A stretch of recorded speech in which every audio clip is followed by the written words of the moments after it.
శ్రీ సాయినాథాయ నమః. శ్రీ సాయి సచ్చరిత్రం 26వ అధ్యాయం. భక్త పంతు, హరిశ్చంద్ర పితలే, గోపాల అంబాడేకరుల అనుభవములు. ఈ విశ్వమునందు కనిపించు ప్రతి వస్తువు కేవలము భగవంతుని మాయచే సృష్టించబడినది.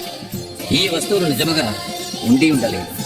నిజముగా ఉండున్నది ఒక్కటే, అది ఏ భగవంతుడు. చీకటిలో తాడును గాని దండమును గాని చూచి పామునుకున్నట్లు ప్రపంచములో కనిపించే వస్తువు బాహ్యమునకు అగుపడినట్లు కనిపించను, కాని అంతర్గతముగానున్న సత్యమును తెలుసుకునలేము. సద్గురువే మన బుద్ధి అయిన అక్షులను తెరిపించి వస్తువులను సరిగా చూచినట్లు చేయును. మనకు అగుబడినది నిజస్వరూపము కాదని గ్రహించదము. కాబట్టి సద్గురుని అసలైన దృష్టిని కలుగజేయమని ప్రార్థింతుముగాక. అదే సత్యదృష్టి. ఆంతరిక పూజ. హేమాడ్ పంతు మనకొక కొత్త రకముకు పూజా విధానమును బోధించుచున్నారు. సద్గురుని పాదములను కడుగుటకు ఆనంద బాష్పములనే వేడి నీళ్లను ఉపయోగించదముగాక. స్వచ్ఛమైన ప్రేమయను చందనమును వారి శరీరమునకు పూసేదముగాక. దృఢ విశ్వాసమును వస్త్రముతో వారి శరీరమును కప్పిదముగాక. అస్త సాత్విక భావములనటి 8 తామర పుష్పములు సమర్పించదముగాక.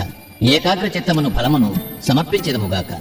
భావమును బుక్క వారి శిరముపై జల్లి భక్తి అనే మొలతాడును కట్టెదముగాక. మన శిరస్సును వారి పొటన వేళ్లపై నుంచెదముగాక. సద్గురుని ఈ ప్రకారముగా నగలతో అలంకరించి మన సర్వస్వమును వారికి సమర్పించదముగాక. అట్టి ఆనందకరమైన పూజ చేసిన పిమ్మట ఇటుల ప్రార్థించదముగాక. మా మనస్సును అంతర్ముఖము చేయుము, దానిని లోపల వైపు పోవున్నట్లు చేయుము. నిత్యానిత్యములకు గల తారతమ్యమును తెలుసుకున్న శక్తి దయచేయుము. ప్రపంచ వస్తువులందు మాకు గల ఆసక్తిని పోగొట్టి మాకు ఆత్మ సాక్షాత్కారము కలుగునట్లు చేయుము. మేము మా శరీరమును ప్రాణమును సర్వమును నీకు సమర్పించదము. సుఖదుఖానుభవములు కలుగకుండునట్లు మా నేత్రములు నీవిగా చేయుము. మా శరీరమును మనస్సును నీ స్వాధీనమందుంచుకునచు నీ ఇష్టము వచ్చినట్లు చేయుము. మా చంచల మనస్సు నీ పాదముల చెంత విశ్రాంతి పొందుగాక.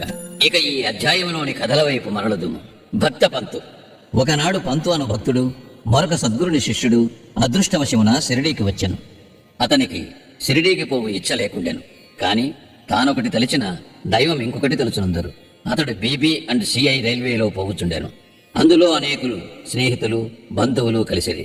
వారందరూ షిరిడీకి పోవుచుండేది. వారందరూ తమ వెంట రమ్మని కోరగా అతడు వారిని కాదనలేకుండెను. వారు బొంబాయిలో దిగిరి. పంతు విరార్లో దిగాను. అతడు తన గురువును దర్శించి షిరిడీకి పోవుటకు అనుమతి పొంది ఖర్చుల నిమిత్తము డబ్బును కూర్చుకుని అందరితో కలిసి షిరిడీకి వచ్చాను.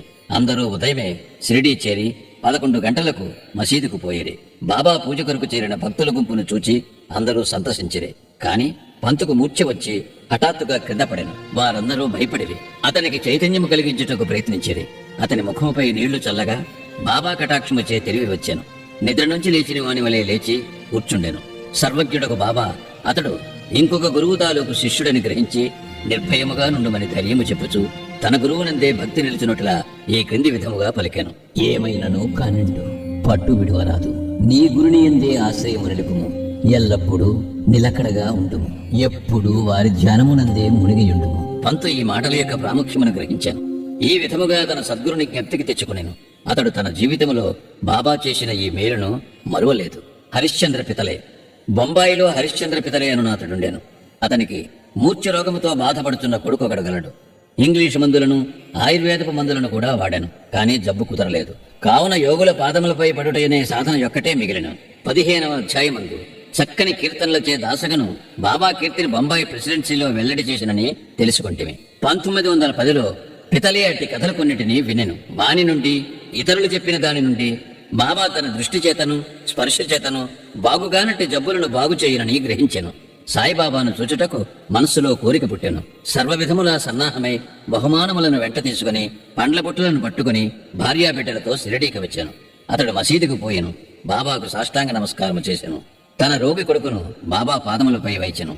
బాబా ఆ బిడ్డ వైపు చూడగానే ఒక వింత జరిగెను.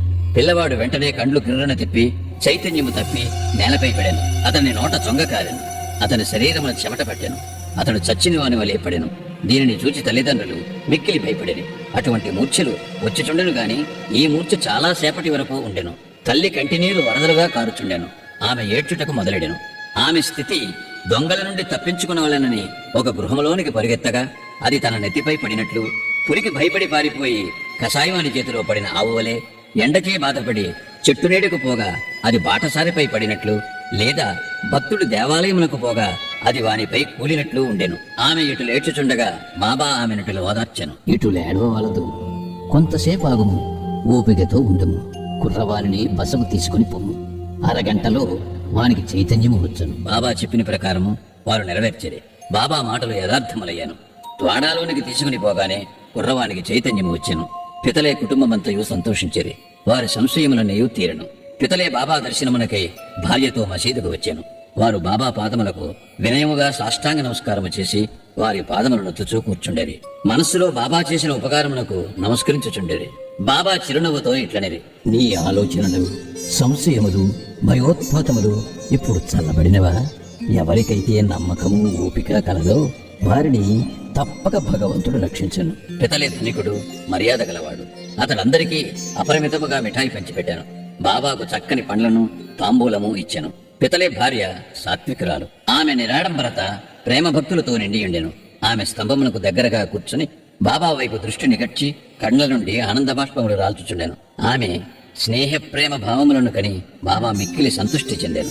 దేవుని వలె యోగీశ్వరులు కూడా తమ భక్తులపై ఆధారపడెదరు. ఏ భక్తుడు హృదయపూర్వకముగను మనపూర్వకముగను పూజించి శరణు వేడునో వానికే భగవంతుడు తోడ్పడును. వారు కొద్ది రోజులు బాబా వద్ద సుఖముగానున్న పిమ్మట ఇంటికి పోవ నిశ్చయించిరి. బాబా దర్శనమునకై మసీదుకు వచ్చిరి. బాబా వారికి ఊదీ ప్రసాదమిచ్చి ఆశీర్వదించాను. పితలేను దగ్గరికి పిలిచి ఇట్లనెను, బాబు, అంతకు ముందు 2 రూపాయలు ఇచ్చి ఉంటిని, ఇప్పుడు 3 రూపాయలు ఇచ్చుచున్నాను. వీరిని మీ పూజామందిరములో పెట్టుకుని పూజింపుము, నీవు మేలు పొందెదవు. పితలే వీరిని ప్రసాదముగా అంగీకరించాను. బాబాకు సాష్టాంగ నమస్కారము చేసి ఆశీర్వచనములకై ప్రార్థించాను. ఇదే తాను షిరిడీ పోవటం మొదటిసారి కనుక అంతకుముందు 2 రూపాయలు ఇచ్చినను బాబా మాటలకు అర్థము గ్రహింపలేకుండేను. దీనిని తెలుసుకున్న వలనని కుతూహలపడెను. కాని బాబా ఊరకునేను. స్వగృహమునకు పోయి తన ముదుసలి తల్లికి ఈ వృత్తాంతమంతయు చెప్పి, బాబా అంతకుముందు 2 రూపాయలు ఇచ్చిన నేను అది ఏమి అని అడిగాను. ఆమె తన పుత్రునితో ఇట్లనెను, నీ కొడుకుతో నీవిప్పుడు షిరిడీకి పోయినట్లు మీ తండ్రి నిన్ను తీసుకుని అక్కల్ కోట్కర్ మహారాజు గారి వద్దకు పోయాను. ఆ మహారాజు కూడా సిద్ధపురుషుడు, పూర్ణయోగి, సర్వజ్ఞుడు, దయాళువు. మీ తండ్రి నిర్మలమైన భక్తుడు కనుక ఆయన పూజను స్వామి ఆమోదించిరి. వారు మీ తండ్రికి 2 రూపాయలిచ్చి మందిరములో పెట్టి పూజించమనిరి. మీ తండ్రి గారు చనిపోయే వరకు వానిని పూజించుచుండిరి. అటు పిమ్మట పూజ ఆగిపోయినది. రూపాయలు పోయినవి. కొన్ని సంవత్సరముల పిమ్మట రూపాయల సంగతి పూర్తిగా మరచితిమి. నీ అదృష్టవంతుడు ఒకటిచే అక్కల్ కోట్కర్ మహారాజు శ్రీ సాయి రూపమును కనిపించి నీ కర్తవ్యమును జ్ఞప్తికి తెచ్చి నీ కష్టములను తప్పింప చూచుచున్నారు. కాబట్టి ఇక మీదట జాగ్రత్తగా నుండము. సంశయములను, దురాలోచనములను విడువము. మీ తాత ముత్తాతల ఆచారము ప్రకారము నడువుము. సత్ప్రవర్తనమును అవలంబింపము. కుటుంబ దైవములను పూజింపము. రూపాయలను పూజింపము. వాని విలువను గ్రహించి వాటిని శ్రద్ధగా పూజించి మహాత్ముల ఆశీర్వచనము దొరికినందుకు గర్వించము. శ్రీ సాయి నీలోనున్న భక్తిని మేలు కల్పినారు. నీ మేలు కొరకు దానిని అభివృద్ధి చేసుకునము. తల్లి మాటలు విని పితలే మిక్కిలి సంతోషించాను. శ్రీ సాయి యొక్క సర్వాంతర్యామిత్వమునందు వారి శక్తి యందు అతనికి నమ్మకము కలిగాను. వారి దర్శన ప్రాముఖ్యమును గ్రహించాను. అప్పటి నుండి తన నడవడి గురించి చాలా జాగ్రత్తగా నుండాను. అంబాడేకర్ గారు పూనా నివాసి గోపాల నారాయణ అంబాడేకర్ బాబా భక్తుడు. అతడు ఆబ్కారీ డిపార్ట్మెంట్ లో 10 సంవత్సరములు నౌకరీ చేశాను. ఠానా జిల్లాలోను జవహర్ స్టేట్ లోను ఆయన ఉద్యోగములు చేసి విరమించుకున్నాను. మరొక ఉద్యోగము కొరకు ప్రయత్నించాను, కానీ ఫలించలేదు. అతడు అనేక కష్టములు పాలయ్యాను. అతని స్థితి రాను రాను అసంతృప్తికరముగా నుండాను. ఈ ప్రకారము 7 ఏండ్లు గడిచాను. అతడు ప్రతి సంవత్సరము షిరిడీకి పోవచ్చు బాబాకు తన కష్టములు చెప్పుచుండేవాడు.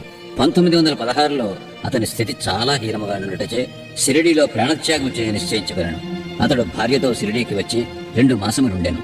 దీక్షిత్వాడకు ముందున్న ఎడ్లబండి మీద కూర్చుని ఒకనాడు రాత్రి దగ్గరున్న నూతిలో పడి చావాలనని నిశ్చయించుకున్నాను. అతడి ప్రకారము చేయ నిశ్చయించుకునగానే బాబా మరొకటి చేయ నిశ్చయించాను. కొన్ని అడుగుల దూరమున ఒక హోటల్ ఉండెను. దాని యజమాని సగునమేరు నాయక్. అతడు బాబా భక్తుడు. అతడు అంబాడేకర్ను పిలిచి, అక్కల్ కోట్కర్ మహారాజు గారి చరిత్రను చదివిదివా అని అడుగుచు పుస్తకమునిచ్చాను. అంబాడేకర్ దానిని తీసుకుని చదువునించాను. పుస్తకము తెరిచేసరికి ఈ కథ వచ్చాను. అక్కల్ కోట్కర్ మహారాజు గారి కాలంలో ఒక భక్తుడు బాగుగానటి దీర్ఘరోగముచే బాధపడుచుండాను. బాధను సహించలేక నిరాశ చెంది బావిలో దుమికాను. వెంటనే మహారాజు వచ్చి వానిని బావిలో నుంచి బయటికి తీసి ఇట్లనేను, గత జన్మ పాపపుణ్యములను నీవు అనుభవించక తప్పదు. కర్మానుభవము పూర్తి కాకున్నచో ప్రాణత్యాగము నీకు తోడ్పడదు. నీవింకొక జన్మమెత్తి బాధను అనుభవించవలను. చచ్చుటకు ముందు కొంతకాలము ఏల ఈ కర్మను అనుభవించరాదు. గత జన్మముల పాపములు ఏల తుడిచివేయరాదు, దానిని శాశ్వతముగా పోవునట్లు చేయుము. సమయోచితమైన ఈ కథను చదివి అంబాడేకర్ మిగులు ఆశ్చర్యపడెను. వాని మనస్సు కరిగాను. బాబా సలహా ఈ ప్రకారముగా లభింపనిచో వాడు చచ్చియే ఉండెను. బాబా సర్వజ్ఞత్వమును దయాళుత్వమును చూచి అంబాడేకర్కు బాబా యందు నమ్మకము బలపడి అతని భక్తి దృఢమయ్యాను. అతని తండ్రి అక్కల్ కోట్కర్ మహారాజు భక్తుడు కాన కొడుకు కూడా తండ్రి వలె భక్తుడు కావాలనని బాబా కోరిక. అతడు బాబా ఆశీర్వచనమును పొందెను. వాని శ్రేయస్సు వృద్ధి పొందాను. జ్యోతిష్యము చదివి అందులో ప్రావీణ్యము సంపాదించి దాని ద్వారా తన పరిస్థితి బాగు చేసుకునేను. కావలసినంత ధనమును సంపాదించుకొనగలిగాను. మిగతా జీవితమంతయు సుఖముగా గడిపాను. శ్రీ సాయినాథాయ నమః. 26వ అధ్యాయము సంపూర్ణము. సద్గురు శ్రీ సాయినాథార్పణమస్తు. శుభం భవతు.